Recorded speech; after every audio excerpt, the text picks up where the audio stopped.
হরে কৃষ্ণ কৃষ্ণ কৃষ্ণ হরে হরে। তো ভক্তবৃন্দগণ, আজকের ভিডিওটি রয়েছে অগ্রহণ মাসের শেষ সোমবার অর্থাৎ 30শে অগ্রহণ 16ই ডিসেম্বর শেষ সোমবার। অবশ্যই এই দিনে ইতু পুজোর সমাপন ও বিসর্জন হচ্ছে। তার সাথে অবশ্যই মনে রাখবেন, অগ্রহণ মাস শ্রীকৃষ্ণের অত্যন্ত প্রিয় মাস। তাই এই মাসে অর্থাৎ এই অগ্রহণ মাসের শেষ দিন অর্থাৎ অগ্রহণ মাসের শেষ সংক্রান্তির দিনে সোমবার ভুল করেও মুখে তুলবেন না এই কয়েকটি খাবার, যে খাবারগুলো খেলে ভগবান শ্রীকৃষ্ণের অত্যন্ত রুষ্ট হতে পারে। এর ফলে অগ্রহণ মাসে আপনারা যে সমস্ত ক্রিয়াকলাপ, যে সমস্ত পুজো অর্চনা করেছেন, সেগুলো সব কিছু বৃথা হয়ে যেতে পারে। তাই অবশ্যই মনে রাখবেন, অগ্রহণ মাসের শেষ সোমবার পালিত হচ্ছে ইতু পুজোর সমাপন ও বিসর্জন। আর এই মাসে অবশ্যই মনে রাখবেন, বেশ কয়েকটি ক্রিয়াকলাপ যদি করতে পারেন, আগমন নতুন বছরে আপনার পরিবারের সুখ সমৃদ্ধি বজায় থাকবে। তার সাথে যে কোনো অর্থাৎ সকল রোগ দুঃখ দোষ শ্রীকৃষ্ণের কৃপায় খুব সহজেই দূর হবে। অবশ্যই অগ্রহণ মাসের শেষ সোমবার এই খাবারটি ভুল করেও মুখে তুলবেন না। পারলে অবশ্যই এই ক্রিয়াকলাপটি আপনার ঘরে অবশ্যই করবেন। তো অবশ্যই ভিডিওটি শুরু থেকে শেষ পর্যন্ত ভক্তি সহকারে শ্রবণ করবেন।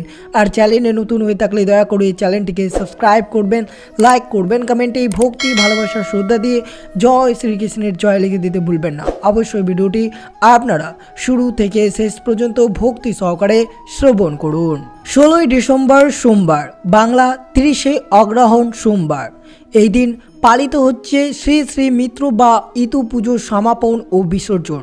তার সাথে শ্রীমদ্ ভাগবতম অনুসারে অগ্রহণ মাস শ্রীকৃষ্ণের অত্যন্ত প্রিয় মাস। বৃহৎসম ও সমান গায়ত্রী ছন্দ সমূহ মাসনন মার্গ শিষ্য হো মৃত্যু নাম কুসুমাকর। অর্থাৎ সমস্ত মাসের মধ্যে এই মাঘ শিষ্য অর্থাৎ অগ্রহণ মাস বৃহৎসম। শ্লোকগুলির মধ্যে গায়ত্রী এবং মাসগুলির মধ্যে মাঘ শিষ্য এবং ঋতুগুলির মধ্যে বসন্ত ঋতু। এই শ্লোকের মাধ্যমে শ্রীকৃষ্ণ নিজেকে মাঘ শিষ্য মাস বলে বর্ণনা করেছেন। তাই অবশ্যই অগ্রহণ মাসের শেষ সোমবার অবশ্যই পারলে এই ক্রিয়াকলাপটি করবেন। আর মনে রাখবেন, এই শেষ সোমবার আপনারা ভুল করেও এই কয়েকটি খাবার মুখে তুলবেন না। যেহেতু এই দিনে ইতু পুজোর সমাপন ও বিসর্জন হচ্ছে, তাই এই দিনে অনেক ভক্তরা ইতু পুজোর জন্য ব্রত সমাপন করে থাকেন। অগ্রহণ মাসের সংক্রান্তিতে ইতু পুজোর বিসর্জন এবং সমাপন হয়ে থাকে। ইতু পুজো হলো আসলে সূর্যদেবের পুজো। সূর্যের আর এক নাম সবিতা। এই সবিতার অপভ্রংশ হলো ইতু। আবার অন্য মতে ইতু পুজোর আসলে উপাসনা করা হয় ইন্দ্রের। কার্তিক সংক্রান্তি অর্থাৎ কার্তিক মাসের শেষ দিন থেকে এই ইতু পুজোর ব্রত শুরু হয়েছিল। পুরো অগ্রহণ মাস ধরে এই ব্রত পালন করা হয়।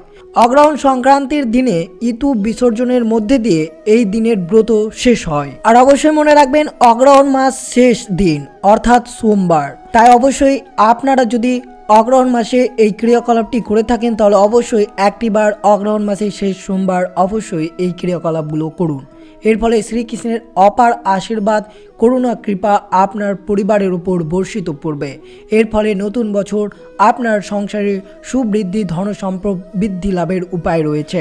অগ্রহণ মাসের শেষ সোমবার বাড়িতে অবশ্যই যদি তুলসী গাছ না থেকে থাকে, তাহলে অগ্রহণ মাসের শেষ সোমবারে অবশ্যই আপনারা বাড়িতে তুলসী গাছ লাগান এবং এর পরের দিন থেকে অবশ্যই সকালবেলা সেই গাছে জল অর্পণ করুন। সন্ধ্যাবেলা তুলসী তলায় ঘিয়ের প্রদীপ জ্বালান এই অগ্রহণ মাসের শেষ সোমবার। এর ফলে শ্রী বিষ্ণু এবং দেবী লক্ষ্মী খুবই প্রসন্ন হবে এবং নতুন বছর অর্থাৎ আগমন নতুন বছরের সংসারে শ্রীবৃদ্ধি উন্নতি হবে। এই অগ্রহণ মাসের শেষ সোমবারে অবশ্যই আপনারা শঙ্খের পুজো করুন। অর্থাৎ এই দিনে যদি শঙ্খের পুজো করা হয়, তাহলে পুণ্য লাভ হয় এবং সকল প্রকার রোগ দুঃখ ও দোষ দূর হয়। অবশ্যই কিভাবে পুজো করবেন, অবশ্যই এই দিন আপনাদেরকে ব্রহ্মা মুহূর্তে ঘুম থেকে উঠে অবশ্যই পবিত্র নদীতে স্নান করতে হবে। যদি আপনারা পবিত্র নদীতে স্নান না করতে পারেন, তাহলে অবশ্যই এই দিনে এক বালতি জলে সামান্যটুকু গঙ্গা জল মিশিয়ে আপনারা স্নান করবেন অগ্রহণ মাসের শেষ সোমবারে। এরপর শঙ্খের পুজো স্থাপন করবেন। অবশ্যই শঙ্খের পুজো করলে ভগবান শ্রীকৃষ্ণের আশীর্বাদ পাওয়া যায়। মহিলাদের জন্য এই স্নান তাদের স্বামীদের দীর্ঘজীবন এবং সুস্বাস্থ্য দেবে। এই মাসে শঙ্খের পুজোর বিশেষ গুরুত্ব হয়েছে। সাধারণত শঙ্খকে ভগবান শ্রীকৃষ্ণের পঞ্চজন্য শঙ্খের সমতুল্য বলে মনে করা হয়। তাই অবশ্যই এই অগ্রহণ মাসের সংক্রান্তি অর্থাৎ অগ্রহণ মাসের শেষ সোমবার এই শঙ্খের পুজো করলে কাঙ্ক্ষিত সব ফল আপনারা পেয়ে যাবেন আগমন নতুন বছরে। অগ্রহায়ণ মাসের শেষ সোমবারে যদি আপনারা নদীতে স্নান করতে পারেন তাহলে পিতৃদোষ থেকে মুক্ত পাওয়া যাবে। অবশ্যই এই অগ্রহায়ণ মাসের শেষ সোমবার আপনারা যে কোনো ভগবান শ্রীকৃষ্ণের মন্দিরে একটি শঙ্খ অবশ্যই দান করুন। এর ফলে নতুন বছরে আগমন আপনাদের আর্থিক সংকট খুব কমে যাবে এবং আর্থিক উন্নতি খুব তাড়াতাড়ি বৃদ্ধি পাবে। এই অগ্রহায়ণ মাসের শেষ সোমবারে অবশ্যই কোনো অসহায় বা দরিদ্র মানুষদের নিজেদের সাধ্যমতো শীতের অন্ন বা বস্ত্র অবশ্যই দান করুন। এদিন অবশ্যই ভগবান শ্রীকৃষ্ণের পুজোর সময় অবশ্যই ভগবান শ্রীকৃষ্ণের নৈবেদ্যে অবশ্যই তুলসী পাতা অর্পণ করবেন। যে সকল ভক্তদের পরিবারে আর্থিক সংকট দেখা দেয় তারা অবশ্যই এই অগ্রহায়ণ মাসের শেষ সোমবার সকালে ঘুম থেকে উঠে অবশ্যই লক্ষ্মীর পুজো করবেন। সাথে অবশ্যই এই দিনে লক্ষ্মী পাঁচালী অবশ্যই পাঠ করবেন এবং ভগবান বিষ্ণুকে হলুদ ফুল, হলুদ ফল এবং ঘিয়ের প্রদীপ প্রজ্বলন করে অবশ্যই পুজো অর্চনা করবেন এবং পুজোর শেষে অবশ্যই ভগবদ গীতা অবশ্যই পাঠ করবেন। যেহেতু অগ্রহায়ণ মাসের শুক্লপক্ষের তিথিতে যে মোক্ষদা একাদশীর ব্রত পালন হয়েছিল সেই একাদশীর দিনে গীতা জয়ন্তী অনুষ্ঠিত হয়েছিল। এই দিনে অবশ্যই শ্রীকৃষ্ণ অর্জুনকে গীতা পাঠ করিয়েছিলেন। তাই অবশ্যই অগ্রহায়ণ মাসের শেষ সোমবার আপনারা অবশ্যই গীতা পাঠ করুন বা গীতা অবশ্যই শ্রবণ করুন। যদি আপনার পরিবারের সকলেই সুখ, সমৃদ্ধি এবং সাফল্য ভরিয়ে দিতে চান তো যে সকল ভক্তরা এই অগ্রহায়ণ মাসের যে কোনো রবিবার সূর্যকে জল অর্পণ করেননি তারা অবশ্যই অগ্রহায়ণ মাসের শেষ সোমবার অবশ্যই সূর্য প্রণাম করে অবশ্যই জল অর্পণ করুন। সকল প্রকার দোষ ও পাপ খুব সহজেই দূর হবে। অবশ্যই দান করুন এবং নদীতে স্নান করুন এই অগ্রহায়ণ মাসে। এই অগ্রহায়ণ মাসে আপনারা অবশ্যই মনে রাখবেন অশ্লীল ভাষা ব্যবহার করবেন না।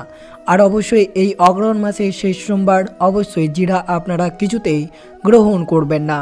যদি আপনারা নতুন বছরে শ্রীকৃষ্ণের অত্যন্ত কৃপা লাভ করতে চান তাহলে অবশ্যই যে কাজগুলো আপনাদের সাথে তুলে ধরলাম সেই কাজগুলো অবশ্যই অগ্রহায়ণ মাসের শেষ সোমবার অবশ্যই ভগবান শ্রীকৃষ্ণকে স্মরণ করে অত্যন্ত শ্রদ্ধা এবং ভক্তির সাথে এই দিনটি উদযাপন করুন। তার সাথে অবশ্যই মনে রাখতে হবে সোমবার যেহেতু অগ্রহায়ণ মাসের শেষ সোমবার তাই অবশ্যই ভুল করে মুখে তুলবেন না এই কয়েকটি খাবার, যে খাবারগুলো খেলে অবশ্যই চরম বিপদ আপনার পরিবারে আসতে চলেছে। তাই সতর্ক অবশ্যই থাকতে হবে আপনাকে।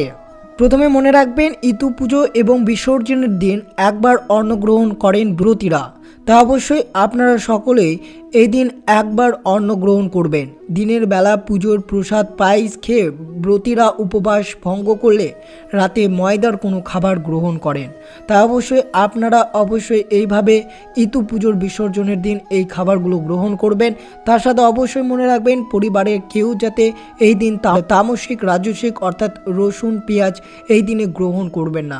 আর অবশ্যই মনে রাখবেন এই দিনে কোনো ধরনের মাছ, মাংস, ডিম এছাড়াও পোড়া যে কোনো খাবার গ্রহণ করবেন না। তার সাথে অবশ্যই মনে রাখতে হবে এই দিন কোনো ধরনের চুল, নখ, দাড়ি কাটা এই দিন করা যাবে না এবং অবশ্যই আপনারা যতটা পারবেন নিরামিষ আহার করবেন এই অগ্রহায়ণ মাসের শেষ সোমবার অর্থাৎ ইতু পুজো এবং বিসর্জনের দিন। অবশ্যই অগ্রহায়ণ মাসের শেষ সোমবারে বিসর্জনের দিন ইতু লক্ষ্মী নিরঞ্জন করুন। তার আগে পান সুপারি দিয়ে বরণ করুন দেবীকে। আর অবশ্যই শেষে যে কাজটি আপনারা করতে পারেন ইতু পুজোর বিসর্জনের দিন অবশ্যই মা দেবী লক্ষ্মীকে আপনারা হলুদ ফুলের মালা এই দিন পরিধান করাতে পারেন এবং অবশ্যই সেই ফুলটি আপনারা গাঁদা এবং জবা ফুলের মালা তৈরি করে আপনারা মা দেবী লক্ষ্মী তার সাথে অবশ্যই ভগবান বিষ্ণুকে নিবেদন করবেন। এতে পরিবারের মঙ্গল হবে এবং সকলেই সুখ সমৃদ্ধি বর্ষিত লাভ করবেন।